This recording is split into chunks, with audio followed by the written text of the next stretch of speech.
Hello, my name is Murtaza Mosby. I'm a second year at UTS studying a Bachelor's of Law combined with science, majoring in medical science. The topic I'll be talking about is advancement in asthma treatment. So, first of all, what is asthma? Asthma is a heterogeneous disease that is characterized by chronic inflammation of the airways. When a person who has asthma interacts with a trigger, they undergo a flare up.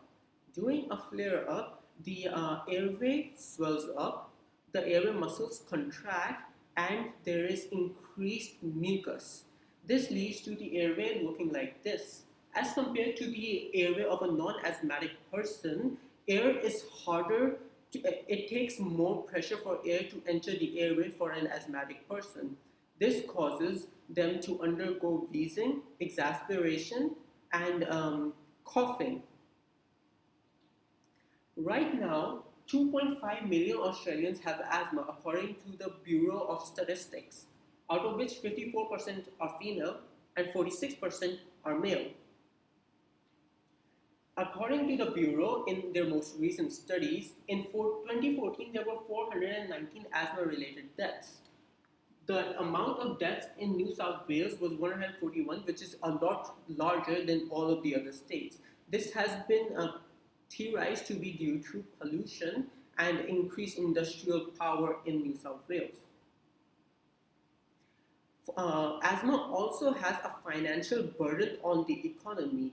$1.2 billion were lost due to healthcare. This is because a lot of money needs to be spent for the management of asthma as there is no cure. Furthermore, $1.1 billion were lost due to productivity loss. This is because people with asthma are unable to go to their jobs when their symptoms are acting up as it is not safe for them. There have been $12,000 are spent per year by a person to just manage their asthma. All of these round up to $2.8 million per year spent on asthma treatment and management. Right now, the most efficient way to treat long-term asthma is corticosteroids.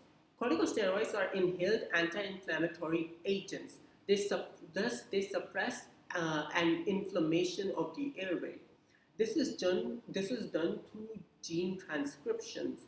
So the corticosteroids bind to the DNA and they increase the amount of anti-inflammatory agents in the body, therefore decreasing inflammation, and they also decrease the amount of pro-inflammatory agents, therefore also decreasing inflammation of the airways.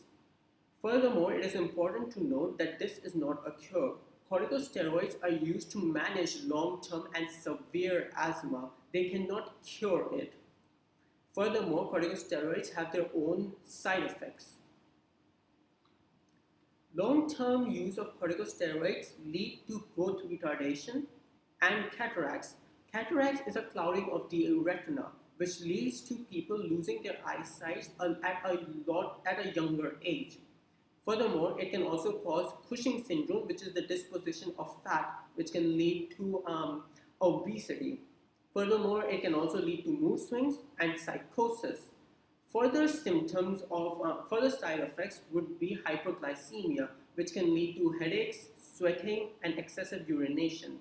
Another side effect would be the muscle wasting, which can also contribute to obesity, such as in relation to Cushing syndrome.